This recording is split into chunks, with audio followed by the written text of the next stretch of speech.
Hey everybody, MJ here. I hope everybody is doing well. Today I have an exciting topic to discuss. I will be introducing something called Project-186.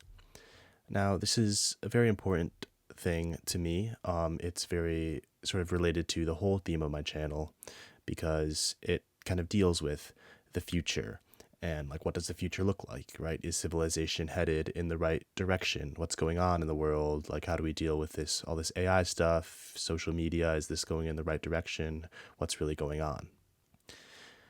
And these questions are very interesting to me, and I think they're very important because they're inevitable, right? The future is inevitable, right? The year 2030 will arrive one way or another. The year 2050 will arrive one day. So no matter what, we will have to deal with this topic, and we will see the future. So I think it helps to analyze the future from the present. And perhaps most importantly, we have some ability to change the future, right? We have some control over what the future looks like based on what we do today. And I think that is part of, learning and studying the world and the universe and how it works is understanding what can we do now to create a better future. So anyway, what is Project 186? Well, as you can see here, I'm on their webpage, and the project is bigger than just this webpage. It's this very general and decentralized idea that is intending to basically change the world. And I'm basically all in on Project 186, right? I plan on framing my entire YouTube channel kind of using this as a baseline. And I'm not saying that I created it, but I am, deep into it, and I hope to contribute to it and, use my ideas to refine the ideas of the project and kind of bring forth the greater vision as the project describes itself, right? It's not so important, who made it, kind of who's the authority. There is no authority, right? It's decentralized. It's more about kind of contributing to the greater idea. So what does this mean, right? What does it mean to be a decentralized idea that is a symbol of revolution? Well, I think the main thesis of the project is basically that the world is not as good as it could be. The world has a lot of potential. We have all these crazy technologies, we have all these crazy inventions and things figured out, but at the same time, we also have a lot of problems, right? A lot of young people in developed places are anxious and depressed, and they're struggling to find housing, or they're struggling to get jobs, and there's like this meaning crisis, or there's a lot of unfortunate people that don't have access to basic needs in parts of the world, and it's this like overarching kind of abundance hypothesis that kind of governs this, that says that, well, there is enough stuff in the world to give everyone a good life. So why doesn't everyone have a good life? Like, what can we do to make that distribution of resources better, to make the sort of the direction of progress to be more human? That's something that the project says a lot, talks about the direction of progress, the alignment of progress. And one easy kind of thought experiment to consider this is to think about the past, say the past 10 years, as compared to, say, the past 100 years. So in human history, generally, there has been a very, very strong trend of increasing health, increasing well-being. We get modern medicine, we make people live longer, we give people comfortable lives, we have air conditioning, we have easy access to food. But look at the last 10 years, for example. Are people better off in 2025 than they were in 2015? Probably in a lot of places there has been good development and good progress.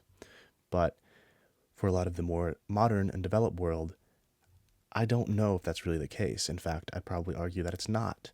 I think the overall vibe of the 2010s was probably a lot better. There was a lot less social media addiction. There's a lot less like short form content. There weren't as many advertisements. There weren't all these, this political divide in a lot of the developed world was a lot less extreme. Things were probably calmer. Is some of this nostalgia blinding me? Maybe it's just nostalgia, but I think that's kind of a reasonable hypothesis to work with, and I think it's also sort of an important hypothesis, because if there is something going wrong in the direction of the world, then it's only going to get worse from here unless somebody does something about it. So that's sort of what the project is it's like, okay, somebody has to do something. What are we going to do? This is Project 186. And like I mentioned, I will be doing a lot more videos on this project where I'll go more in depth into the various pieces. But as a short introduction, I think I will discuss sort of this idea of the singularity that the project offers. This can also be viewed as like an AI apocalypse, or this idea that people have of like AI taking over. Like, what does that really mean, right? Like, what does it mean to reach a singularity in technology? So I think a lot of people in their heads kind of have this like Matrix or like Terminator idea where the robots like become self-aware and they like have their own intentions, and then they like, basically destroy humanity from there. And I'm not saying that's impossible, but I think that's kind of the wrong way to look at it, right? Like, humanity is building all sorts of things. That is how humanity progresses, is we create technologies and we create ideas that, change the world, permeate the world, have purposes like, smartphones are basically ubiquitous now, as compared to 15 years ago when basically no one had a smartphone. Or if you look at AI, in the past 5 years, we have gone from basically no one knowing what a large language model is to everybody using it. And I think looking at the time is very important here, right? All this has happened the past 5 years with AI, the past 20 years with smartphones, the past 50 years with the internet, the past, 250 years with sort of greater industry and greater industrial revolution, right? So technology is exponential. The invention of technology directly causes the discovery and the innovation of new technologies. So you have this compounding effect. And it's easy to think about the AI singularity as like a specific thing of, oh, the AI gets so smart that it improves itself to basically explode into, super intelligence, right? Right, this idea of the exponential curve, that there's going to be some point, some moment where all of a sudden this intelligence explodes overnight and all of a sudden like the robots control the world or something like that. And I'm not saying that's impossible, again, but I'm saying that, the way that the project frames it is to think of the exponential as a more natural thing, right? Like, this exponential has been going on forever. If you zoom out or you zoom in on the exponential, it still looks the same, right? So it's kind of less important to focus on this single artificial general intelligence moment, but rather to kind of frame the exponential as a more general progression of human society, human technology, innovation, and progress. Okay, so then what does the project mean by the singularity in this more general sense? Well, one way to think about it is that the period of time that sort of these revolutions, these breakthroughs occur that kind of change the scene, the period of time that those happen in gets shorter and shorter due to this compounding technological effect, right? So, for hundreds of thousands of years, Homo sapiens were just hunting and gathering, right? And then we all of a sudden, invent farming, and the Neolithic Revolution occurs, and now all of a sudden, on the scale of thousands of years, changes are being made. We go from farming villages to bigger civilizations on this shorter scale than previously was very, static. And then once we get to civilizations, hundreds of years, centuries are now significant, right? Especially as we get into industry and technology and engineering. Every 100 years, there is new things that, outdate old things, and there's new frames of thought and new revolutions. And as we get closer to the digital age and the modern era, we see that this time period gets shorter and shorter, right? Every decade since the 1940s, since even 1900, has brought significant technological change to the world.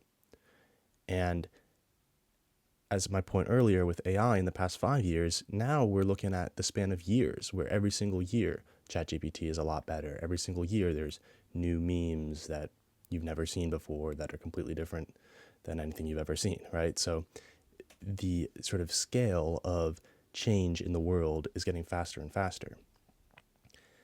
And this kind of leads to this natural next question, which is a little bit of a scary thought, but what's the limit, right? Are we going to get to a point where things are changing significantly within months or weeks or days? That is kind of the idea of the singularity, is that there will be this breaking point where the space between revolutions kind of gets finer and finer until it kind of becomes this like instantaneous automatic growth. And does this have to do with AI? I think probably yes. I think any sort of singularity is gonna come forth with like a strong amount of AI, perhaps very smart AIs that are able to improve themselves and whatnot, maybe in the more traditional sense. But I think looking at it in this frame is important, and kind of trying to understand, well, human lives don't really change too much, right? Like we still have the same basic needs, we still have the same desires across generations and generations. So the question becomes basically, what should we do to ensure that the future looks good for humanity and is not just good for, Google and Meta and the robots, right? And I know it's a little bit confusing probably, but that basically is the project, right? It's not only describing the world and describing, how is the singularity going to come, and providing a philosophical backdrop for, the way the world works, but also kind of creating the singularity and trying to explain what should we do and how should we do things going forward so that humanity will be doing well, in 10 years, in 20 years, in 100 years, and basically forever, as long as humanity exists. So anyways, that will be it from me today, and I'll be back soon with another video. Thank you to anybody who made it this far, and have a nice day.